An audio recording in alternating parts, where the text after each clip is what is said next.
What's up, you guys? Welcome back to the Plug and Talk series. I'm doing the big one today, massive. Everyone's been kind of wanting me to do this, even though this isn't, I don't know, it's kind of like a funny series because it is called the Plug and Talk series, but I do these videos spontaneously whenever I feel like talking about plugin. So, this isn't a video about why I love Massive or why Massive is cool.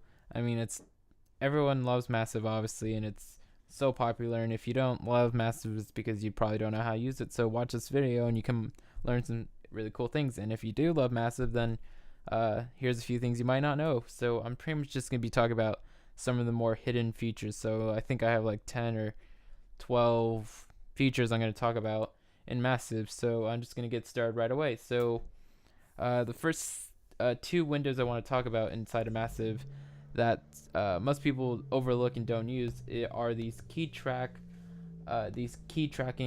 windows. So this first one's key tracking oscillator, and the second one is key tracking filter. So what key tracking is, it's what assigns the MIDI notes you play a value in terms of like pitch. So you can see that the whole keyboard is represented here, every note, and depending on where you play it, it will assign that MIDI note a pitch. So obviously all the way down here there's like no pitch, and all the way up here it's the highest pitch. So let me just set all these to user, and I'm just gonna play a few notes, and I can change what this note's pitch will be just by moving this. So now it's playing a really high pitch, even though it's right down in the middle of the keyboard, which should normally be a low, like a mid frequency, which is also assigned to pitch. So this might not be extremely useful, but you know, if you could find a way to use that, then that'd be cool. You know, I mean, just once you know everything about a synthesizer and you're really that comfortable with it, that's when you can really get really creative and really spontaneous and really obscure and abstract with sound design. So I mean, there's been maybe I have made thousands of patches in Massive, just because I always make patches in Massive, and I've probably used this window like at least in 2 or 3 of those thousands of patches a few times. So it's really rare when I use this, but you can find uses for it. And so also, if you turn it off, pretty much any note you play on the keyboard will play the same pitch. I do like using this, you know, just because this is like the Massive default pitch. You know, it's just straight down the middle.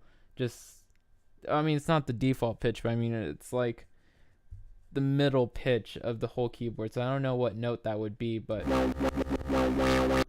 I like to kind of sometimes design sounds in this, so that way when I set it all back to linear, when I play the low end of the keyboard, that sound still has like a nice low, and when I play it really high up, it still has like a nice high section. Because obviously when you play any patch you make lower, it's going to sound way different than when you play higher, and not just because of pitch, but because of how it, well, yes, because of pitch, but also the oscillations and the filtering will have to kind of work with the pitch and change it differently. So hopefully that made a little sense. I kind of just was trying to make sense of that as I was saying it. And the next window is the key tracking filter window. So pretty much this key tracks according to your filters, or this will key track the filter section. So this is kind of harder to understand, but let me put it this way. So this is what's going to sound like off, and I'm going to set it to the second set, which is the one I'm going to mess around with. So let me turn off these filters.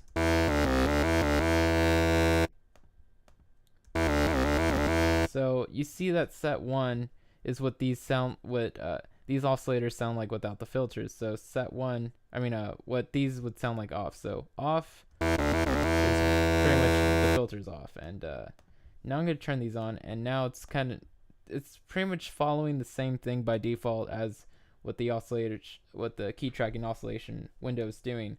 But if I now start messing around with it, you can get interesting things with the filters. So I'm going to play two notes that are like right next to each other, but I'm going to set the values way different, or to be a little less linear. Let me see. Let me get.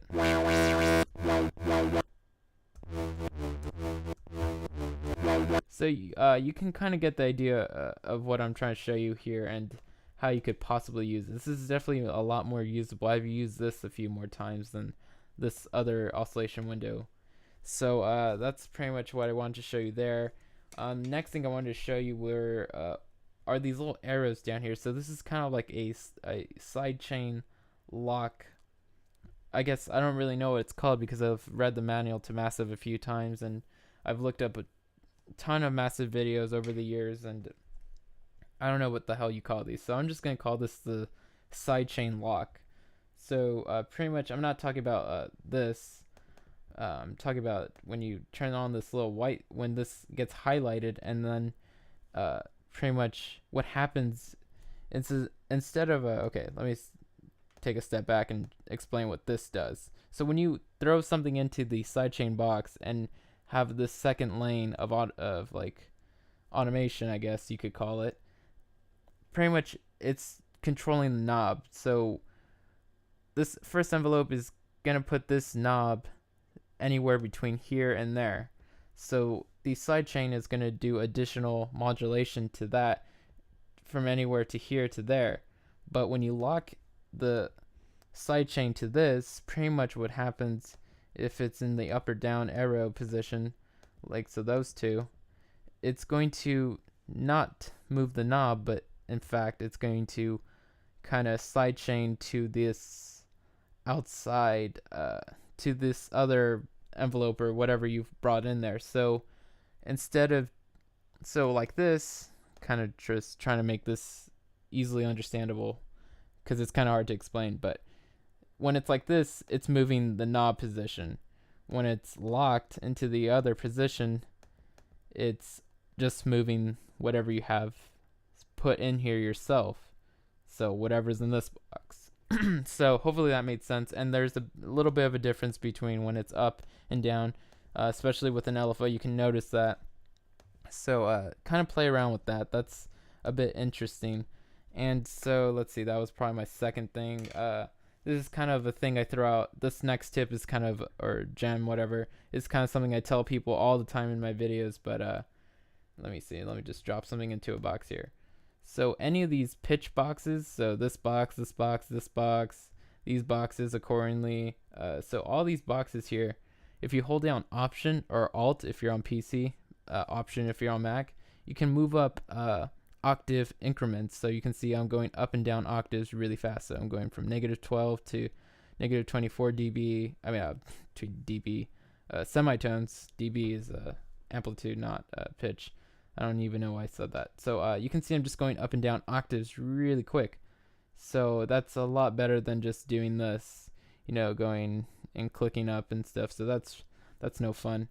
And let's see. And if you hold down, if you click on Option while over a parameter, you can turn it off or on. So let me see. So that's pretty much what I wanted to talk about. I just wanted to show you what the Option or Alt key does inside Massive. So you can turn on and off some of the envelopes and parameters, macros you've set into these boxes, and you can also pitch up and down octaves.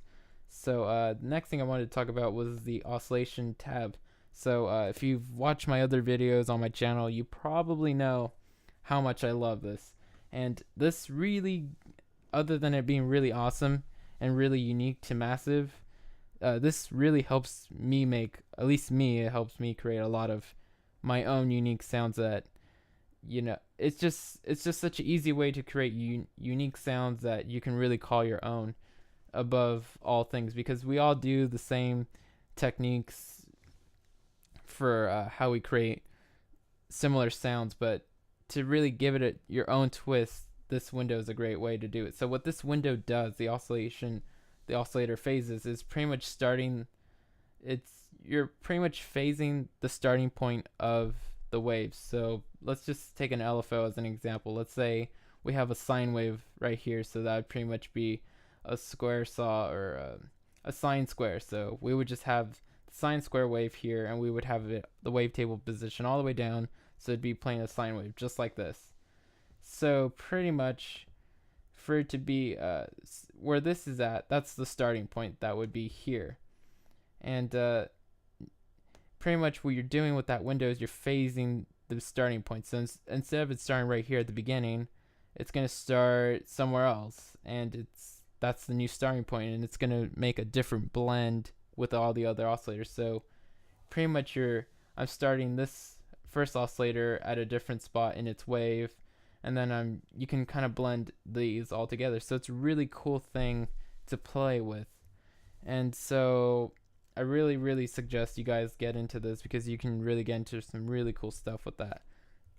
And next thing I want to talk about is routing. So routing is a really cool way to control, this is kind of like after you've done everything inside of Massive, and you kind of just want to start tweaking your sound to get a little bit more perfect or change in a certain way. So with routing, you're allowed to kind of see how Massive's guts are laid out a little bit, and you can, put your inserts before your filters or your feedback, wherever you want, and kind of just do those kind of things. So routing is a really cool way to, change the sound up, and in a really, in a way that helps you understand how the oscillator and how the filters and the amp all work together, and how all synthesizers work. So I mean, that's not as mind-blowing as some of the other things, but routing is something that you might want to get into. So sometimes I like to go in here, and I just like to put my inserts before my filters.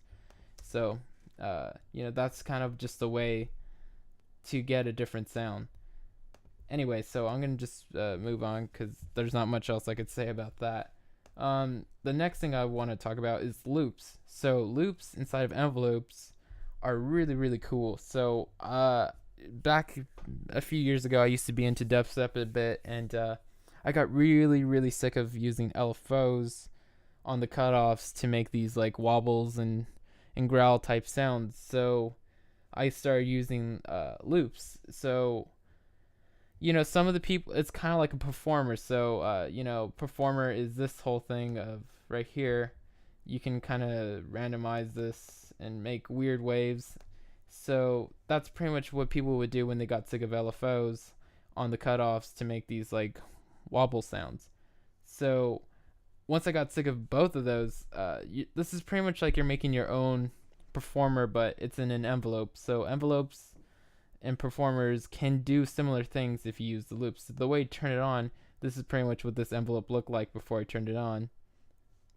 It's pretty much you set how many times from this point to this point. So there's always going to be two dots that are connected, and pretty much one loop means it's going to play once.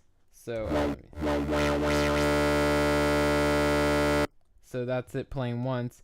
And if I set it to 2 times, this whole thing's going to play 2 times before it ends.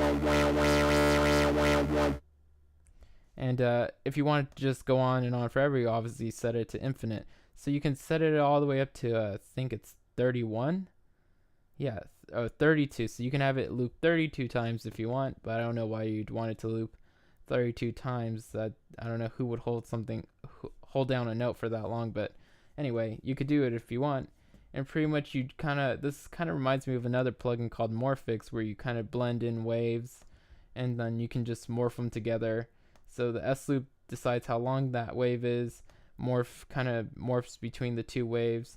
So you can see that these lines here represent the different waves that are being brought in. So let's see if I bring in something like this and like that, and morph between those two, and then I can make it really short if I want. So I really don't. There's just a lot of cool stuff you could do with this.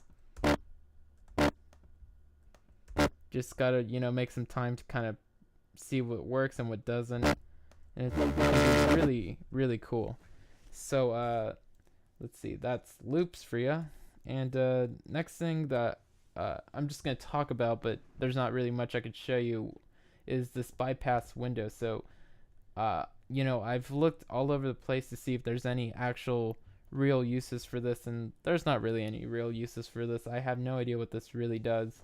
All I know is if you hold down a note, let's see, why the hell? Let me set this to infinite. So all I know is if you hold down a note and you play around with this with like your mouse, it starts to cut off all the inserts and all the oscillators, and it just goes back to a sine wave. I'll get there. Oh, actually, maybe it's the infinite loop thing. But it's weird. It just kind of bypasses everything and gives you a generic tone, and so it's kind of there's not really anything you could do with it in terms of sound design, but it just sort of bypasses everything. So just kind of wanted to mention that. That's not really a tip or anything or a secret hidden gem. Maybe there's something in there that I don't know about, but as far as I've tried, there's no uses for this. And the next thing I wanted to talk about was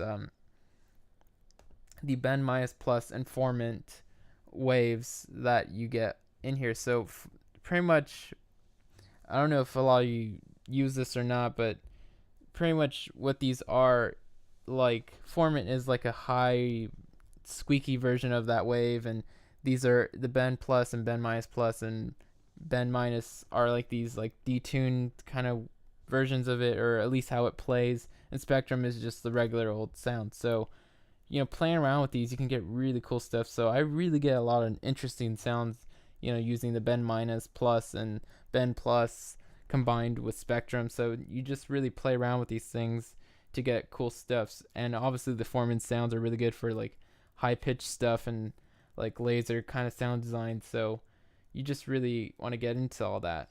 So let's see what else. Internal envelopes. This is another one. So let's go to like a LFO or something. So in a few windows, you'll see them spread out between, let me see, the oscillator tab. Let's see, obviously it wouldn't be in those windows.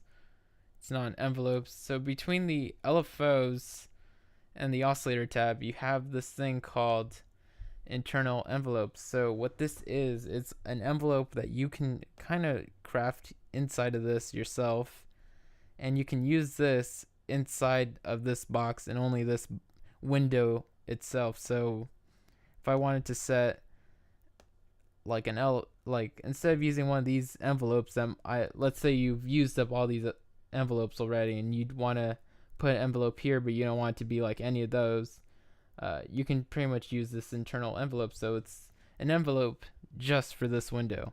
So this, I've used this a few times, and you get really interesting stuff with it. So pretty much if you set a long attack, or let's see, a long decay, or let's set a long attack for this. So pretty much it's gonna just go from here to there in this attack distance. So I mean, you can see the uses for that. It's really cool to just go into those extra small details. So the next thing I'm going to kind of talk about are like 3 windows of Massive. So obviously this is the synth view, the attributes view, which is sort of this way you can search through your presets, and the browser view. So what I really, really like about Massive is probably has like the best file management system of or organization of presets that I've ever seen in any plugin ever. And I'm not saying synthesizer, I'm saying plugins as an overall. So every preset I've ever made and every preset I've ever got from someone else, I just set that I put all my presets in one folder, and I divide that folder into subfolders like I have here, and those subfolders then have all my presets inside of it. So instead of like Silent, where you have to import banks, and like how you have to import presets individually sometimes in other synthesizers, with Massive, as long as it's under the Nave Instruments installed Massive folder, so pretty much your applications, if you're on Mac, Nave Instruments, Massive, and then Sounds, or whatever the hell that folder is called, you just put all your presets there, and you can find it in your browser, and then you don't have to import or open a sound or whatever, you just go to your browser window and you go to your folder and you just find it there, and you can just scroll up and down your presets in the easiest way ever. So it makes workflow with Massive just really fast. So if you don't use this already, I really feel bad for you, because you need to get into this window and just start ripping through Massive quickly. So that's the browser window. And the next thing, this is kind of just like a small little hint, but someone asked me this a while ago, so I guess I'll just answer it. Someone was asking me if there was a key to quickly set incremental values in the step sequencer inside of Massive. So pretty much you just press snap to grid, and these values go up in increments. So everything from 1 to 12, and it goes up that cleanly. Because I think by default, let me see if it's true. By default, snap to grid is not on, so you pretty much have these really weird values of like point something something, and it takes a long time to kind of set the value to be on an exact number to match a note. So you just gotta press snap to grid, and then it makes it much easier to put these on a right note, and it won't sound all detuned and funny. So for a long time I didn't know about snap to grid, and I used to use the step sequencer, and I would just throw away the idea of using it because I couldn't get it to be on an exact number quickly, if I wanted to use all these boxes. So that's the snap to grid for step sequencers inside of Massive. And the last thing I want to talk about is the global window here. So I don't do this myself personally, but just in case this interests you, you can randomize all these presets. So I mean, if you wanted to make a new patch or change a patch that you have already, you pretty much just randomize the parameters, so you can set like how much of a percentage it will change it by, and what parameters will change and such. So I mean, you could do that if you want, and pretty much if you set these all to 100% and randomize it, like everything about this changes. So let me see. I don't know if it's doing it, or I don't know. I don't ever use it, but you can randomize everything if you want. What I really wanted to show you in this window was is this right here, the global quality. So Massive, generally, I've noticed in the many years I've used it that it's not a very taxing plugin on the CPU. You can have a bunch of Massives open, and your computer should be able to handle that just fine. If you have a really, really slow computer, then you probably want to set the global quality of the preset to echo, which is I think economic or whatever. So it's pretty much just like the lowest quality and the easiest on your CPU. And then there's high and ultra. I always have it set to ultra. So by default, this global quality uses the preset setting. So this preset is set to ultra, but all my presets are set to ultra, so I always have this on ultra. So you don't want to have it here. You want to set it to ultra. If you have a fast computer, then you just get the maximum quality out of Massive. And also, you want to play around with voices, because one voice is very it's not going to fully utilize the ultra quality of this. So that's pretty much everything I wanted to talk about. If you found this helpful in any way, just drop a like, or if you want to comment and suggest what the next plugin talk should be, do that. And thanks for watching, you guys.